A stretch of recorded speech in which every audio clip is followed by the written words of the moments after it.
بات چل رہی تھی رسول اللہ کی سیرت کی کہ اصل جو مقصود ہے رسول اللہ کی سیرت ہے، آپ کی زندگی ہے، تو ہم ایسی چیزوں کو اپنائیں جو آپ کو پسند تھی، ایسی چیزوں سے ہم دور رہیں جو آپ کو پسند نہیں تھی۔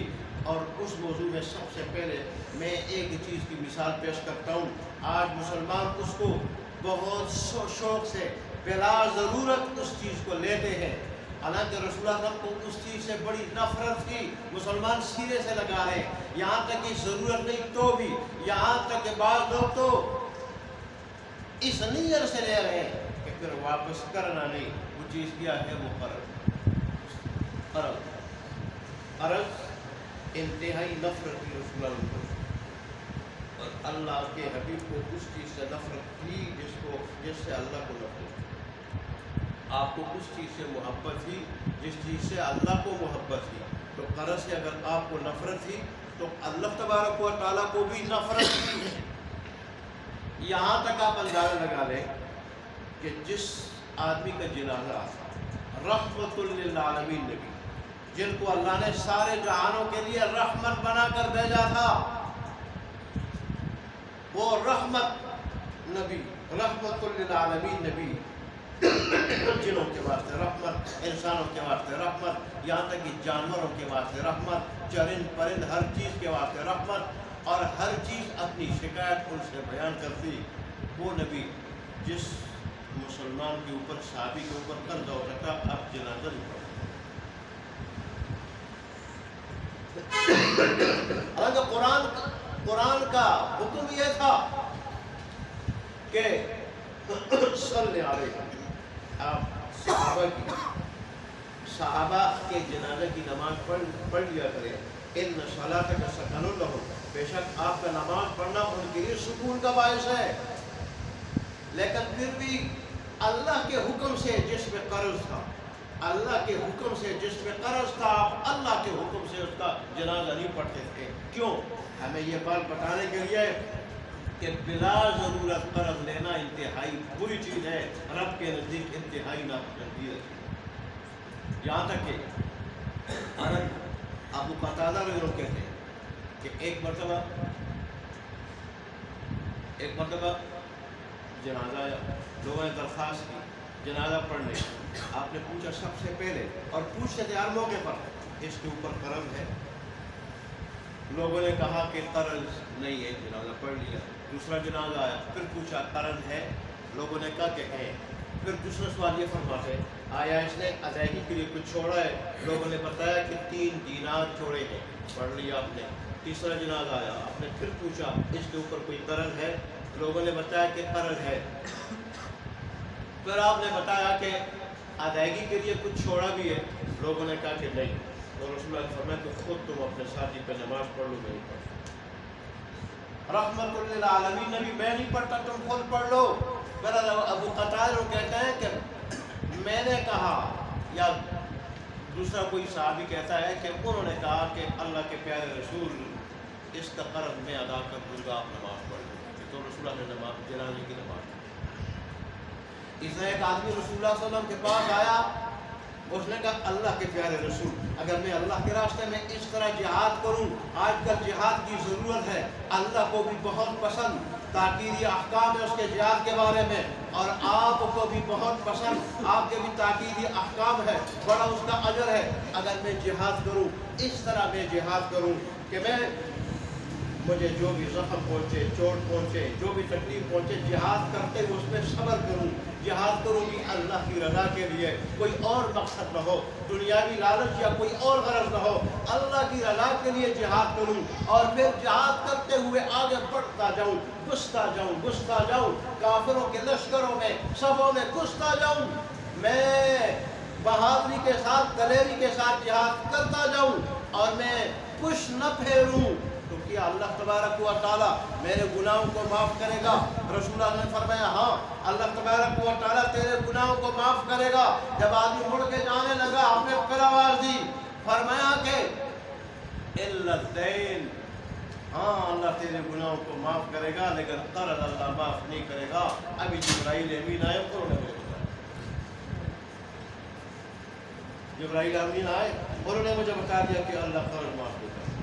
اور میں نے جو حدیث سے بھی خطبے میں پڑھی اس میں یہی ہے کہ شہید کو اللہ تبارک و تعالیٰ اس کا ہر گناہ معاف کرتا ہے، ہر گناہ شہید کا اللہ معاف کر دیتا ہے، لیکن اگر اس کے ذمہ میں قرض ہو، قرض اللہ معاف نہیں کرتا۔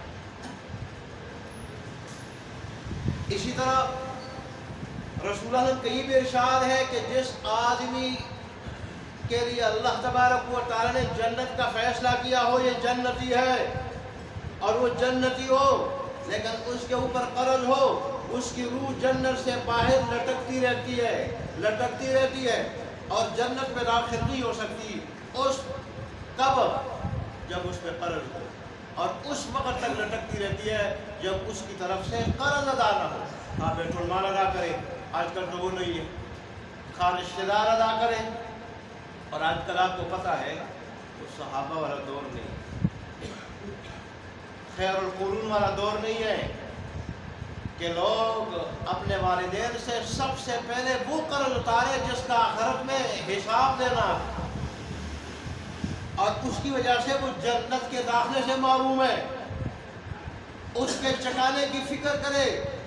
آج کل تو رسا کہتے کب ہوگا اس پہ ہم مٹی ڈالیں گے اور پھر جو کچھ اس نے چھوڑا ہے وہ آپ کیا کریں گے، آپ اس پر تقسیم کریں گے اور پھر اس کی عیش و عشرت پہ لگیں گے۔ تو فرمایا کہ یا پھر رشتہ دار وہ قرض ادا کرے، اور یا پھر یہ کہ اس کے پاس اتنی نیکیاں ہوں کہ اللہ نیکیوں میں سے قرض خواہ کو کچھ دے دے، پھر یہ جنت پہ چلا جائے۔ اور پھر آخری خطرناک شکل یہ ہوگی، نیکیاں نہیں ہوگی تو پھر قرض خواہ کے گناہ اس پہ ڈالے جائیں گے، اور جب گناہ اس پہ ڈل جائیں گے پھر جنت میں کہاں جا سکے گا، پھر جنت میں نہیں جا سکے گا۔ اس لیے آج بعض لوگوں نے بلکہ اکثر لوگوں نے عادت بنائی ہوتی ہے قرض نہ دینے کی نیت سے لیتے ہیں۔ بہت خطرناک چیز ہے، بہت خطرناک چیز۔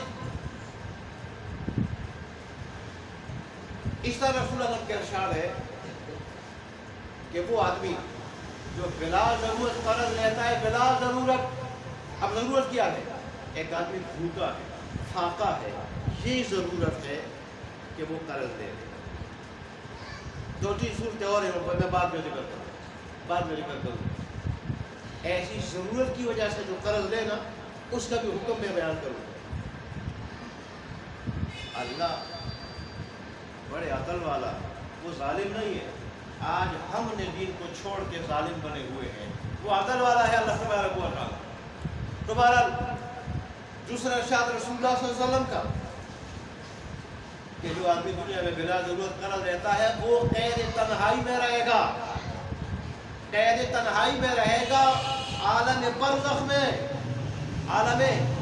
میں، یعنی جو ہی مر جائے گا تو قید تنہائی میں رہے گا، بالکل اکیلا ہوگا اور بڑی وحشت میں ہوگا، یہاں تک کہ وہ اتنا سہما ہوا ہوگا، ڈرا ہوا ہوگا کہ قیامت کے دن جا کے اللہ سے شکوہ کرے گا کہ اللہ تبارک و تعالیٰ میں تو قید تنہائی میں رہا۔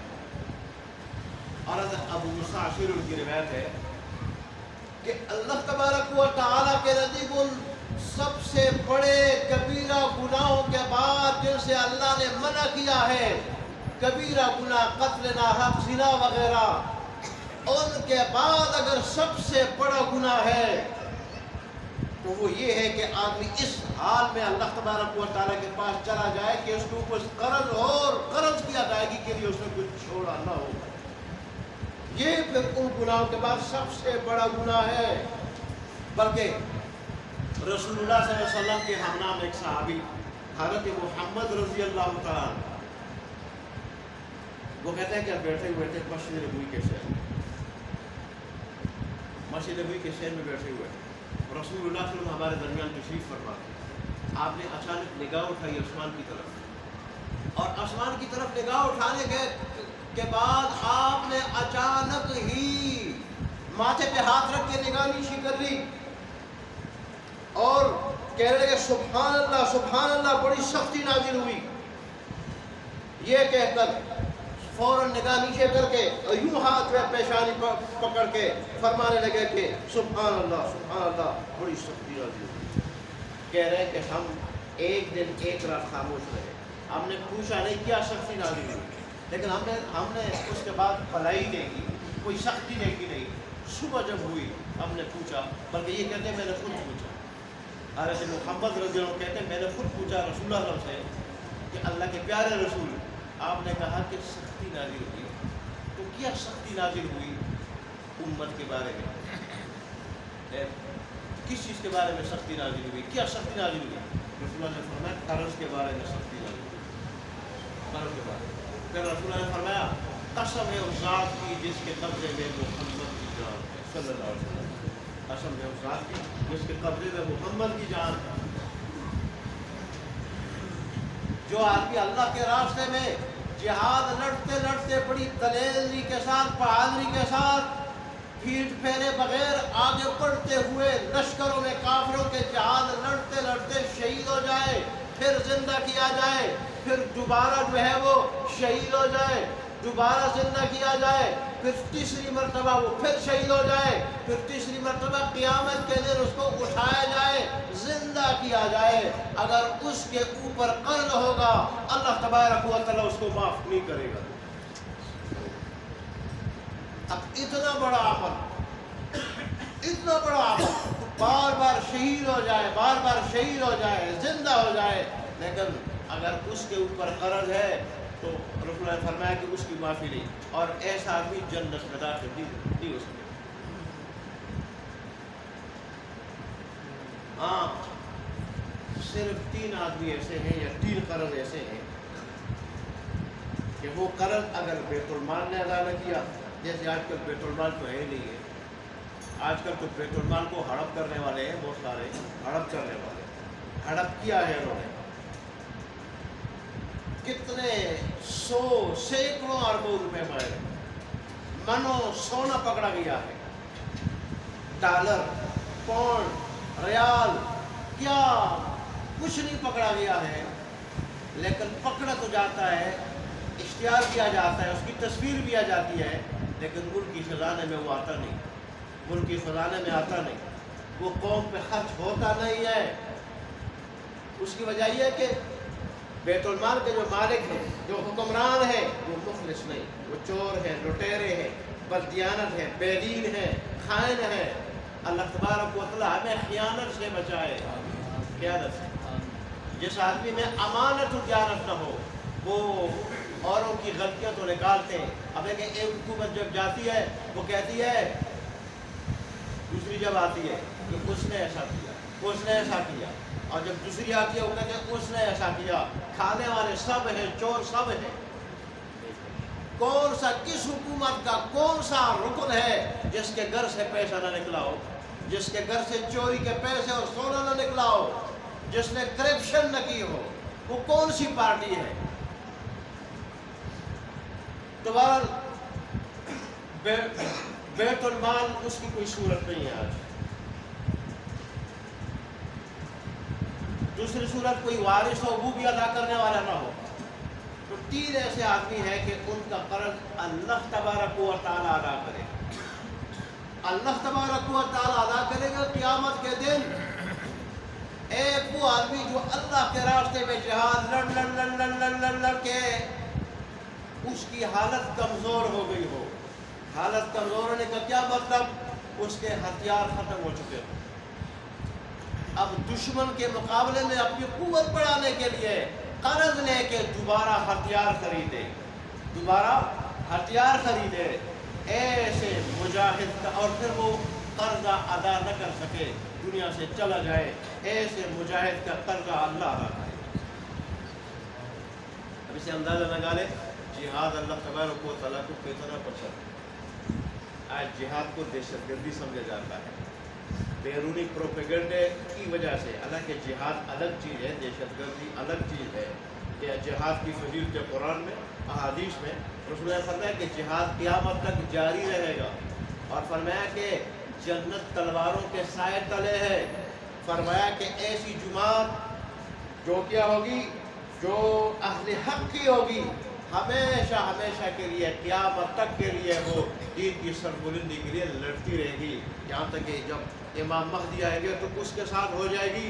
اور اس طرح پھر عیسیٰ علیہ السلام آ جائیں گے، اس وقت بھی وہ لڑیں گے کفار کے خلاف. ایک تو وہ مجاہد جس نے ہتھیار لینے کے لیے کیا کیا؟ قرضہ لیا، اور پھر اس کے پاس ادائیگی کا کوئی انتظام نہیں تھا، اللہ اس کا قرضہ ادا کرے۔ دوسرا وہ آدمی، وہ مسلمان جس کے سامنے اس کا مسلمان بھائی مرا، اور اب اس کے پاس اس کی تجہیز و تکفین کے لیے پیسہ نہیں، تو اس کی تجہیز و تکفین کے لیے، قبر کی کھدائی کے لیے اور کفن کے لیے اس نے قرضہ لے لیا، اور اب قرضہ کی ادائیگی کے لیے اس کے پاس کچھ تھا نہیں، اور اس حالت میں دنیا سے چلا گیا، اس کا قرضہ بھی اللہ تبارک و تعالیٰ کیا کرے گا؟ ادا کرے گا۔ تیسرا وہ آدمی جس کا یقین تھا یا غالب گمان تھا کہ میں نکاح نہیں کروں گا، جوان تھا، نکاح نہیں کروں گا، زنا میں مبتلا ہو جاؤں گا، اس نے اپنے دین کو بچانے کے لیے قرض لے کے نکاح کر لیا، قرض لے کے، اور پھر وہ قرض ادا نہ کر سکا، وہ دنیا سے چلا گیا، تو اللہ تبارک و تعالیٰ ایسے نکاح کرنے والے کا قرضہ خود ادا کرے۔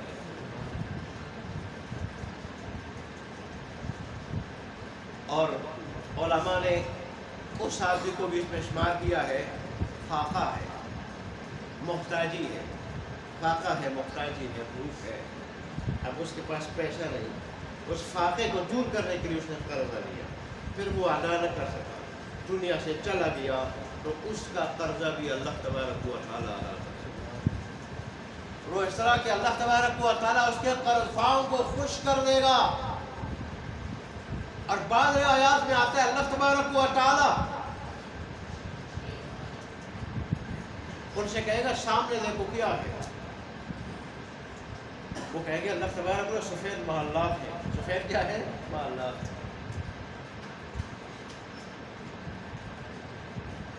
اللہ تبارک و تعالیٰ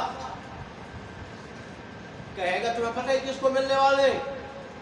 وہ کہیں گے اللہ تبارک و تعالیٰ میں تو پتہ نہیں، جس کو یہ ملیں گے یہ محلات تو بڑا خوش نصیب ہوگا۔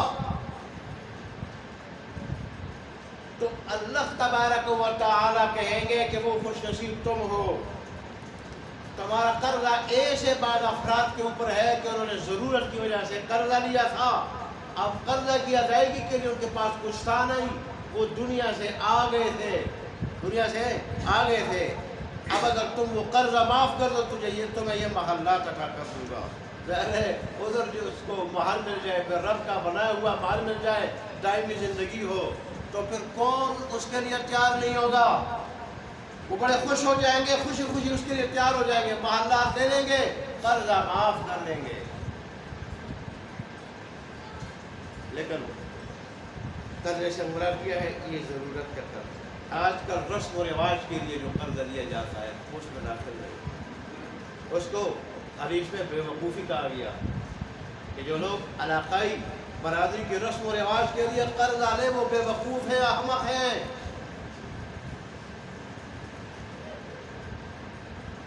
شادی کے لیے، غمی کے لیے، دونوں کی رسموں کی ادائیگی کے لیے پیسہ نہیں تو قرض لے لیتے ہیں، یہ قرضہ فضول ہے، بلا ضرورت ہے۔ ایسے قرضے والا اگر جنتی بھی ہو، ایسے قرضے والا اگر مجاہد ہے، اللہ کے راستے میں بار بار شہید ہو جائے، تو ایسے قرضے کی معافی نہیں۔ اگر جنتی ہوگا تو روح بار لٹک رہی ہوگی جب تک وہ قرضے کی ادائیگی نہیں ہوگی۔ اس لیے پھر ایسے لوگوں کو سوچنا چاہیے، ڈرنا چاہیے جن کا کام ہے لوگوں سے پیسے قرض لے کے اس نیت سے میں نے واپس نہیں کرنا، دیکھیں ان کی موت بھی خراب، قبر بھی خراب، محشر بھی خراب، اور پھر کیا ہے؟ آخرت بھی خراب، جنت میں نہیں جا سکیں گے جب تک وہ لوگ معاف نہ کریں۔ اور اگر نیکیاں پاس نہ ہو، نیکیاں یا اتنی ہو کہ لے لی جائے پھر گناہ رہ جائے، جنت کے قابل نہ ہو، یا کیا ہو نیکیاں نہ ہو اور لوگوں کے گناہ ڈال دیے جائیں، پھر تو جنت سے ہمیشہ کے لیے کیا ہو جائیں گے؟ محروم ہو جائیں گے۔ تو اس لیے رسول اللہ کی نفرت کی غرض ہے، ہمیں بھی اسے کیا کرنی چاہیے؟ نفرت کرنی چاہیے۔ رسول اللہ کی محبت کی نماز سے، رسول اللہ کی محبت کی مسلمانوں سے، رسول اللہ کی محبت کی اللہ سے، رسول اللہ کی محبت کی دین سے، تو ہمیں وہ محبت کرنی چاہیے۔ اب رسول اللہ جن چیزوں سے محبت کرتے تھے، رسول اللہ کو نفرت تھی ظلم سے، رسول اللہ کو نفرت تھی تکبر سے، غرور سے، اور غریب مسلمانوں کا خیال نہ کرنے سے، اس سے تو ہم بچتے نہیں ہیں۔ تو اللہ تبارک و تعالی ہمیں رسول اللہ صلی اللہ علیہ وسلم کی سیرت اپنانے کی توفیق عطا فرمائے.